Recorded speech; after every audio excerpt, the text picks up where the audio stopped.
Wisconsin Broadcasters Association Hall of Famer Bob Berry ruled Milwaukee's airwaves in the 60s and 70s. He spoke with countless musicians and celebrities over the years. Bob collected remarkable recordings of these encounters, which he's now sharing with the public. Here's Bob.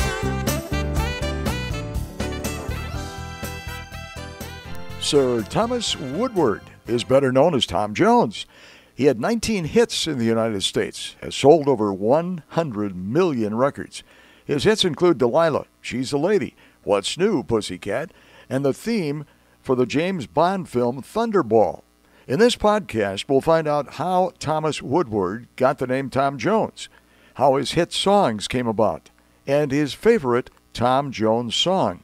Surprisingly, this love song was written by the man who had a hit with a crazy tune called Does Your Chewing Gum Lose Its Flavor on the Bedpost Overnight. Did you get the name Tom Jones? I know your real name is not Tom Jones. Did you get that from the movie Tom Jones? Yes, I did.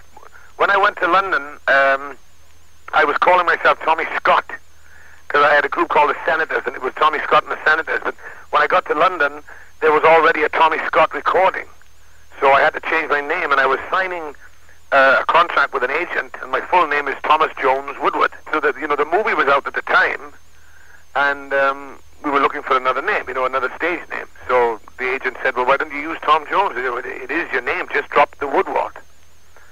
And that's what I did. I've got a good one for you here.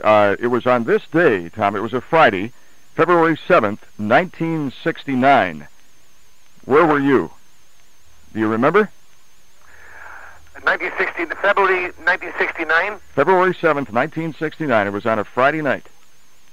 Oh, when the TV show came on? That's right. Yeah. Very good. That's right. This is Tom Jones. That was your first television program here in the United States. That's right. Your biggest hit was She's a Lady, written by Paul Anka. Did Paul call you and say, "Hey, I want you to sing this song," or how'd that happen? Yeah. Well, what happened was Paul was guesting on the TV show. Mm-hmm. And, he said, "I want to write a song for you." I said, "Great." So he said, when I think I've got the right one for you, I'll send you a demonstration record. So that's what he did. But it came about because he was on the show, and he wanted to write the song. So he did a demonstration record on She's a Lady, sent it to me, and I liked it right away. I found out tonight that a lot of folks love What's New, Pussycat among your songs. How did that song come about? Well, I did a Burt Bacharach song on the flip side of It's Not Unusual, which was called To Wait for Love. And Burt Bacharach did it and liked the way I did it, and he was writing the music for the movie What's New, Pussycat. So he asked me would I do the title song, and I listened to it, and I wasn't sure that when I first heard it because it wasn't what I was used to doing. And he said, don't think of it as a rock and roll song or anything. Just think of it as a crazy song for a crazy movie, and just treat it like that. So I did, and I was glad I did do it. Boy, I guess. I want to play Tom Jones' favorite song now, and maybe you can tell us a little bit about the background of this song, Tom. Okay. How did you come about to sing this one? Well, this song was written by an English rock and roll singer called Lonnie Donegan, and I was working with Lonnie. We were doing some shows in England, and he said that he had written a song and he had recorded it himself, but he didn't feel that he was doing the song justice. And if I would like to have a go at it, by all means. So I listened to his version of it, and I liked it right away, so I went in and recorded it. I'm never gonna fall in love. I mean it in love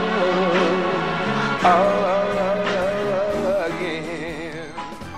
Bob Berry, WOKY 1992. Thank you for listening to Bob Berry's Unearthed Interviews. Be sure to subscribe and rate our podcast on iTunes or wherever you find your podcasts. You can find all the episodes at WisconsinBroadcastingMuseum.org. Check out Bob Berry's book, Rock and Roll Radio Milwaukee. Book sale proceeds support Angels Kids Fund and Donate Life Wisconsin. The preceding program was made possible by a generous contribution from Terry Bond.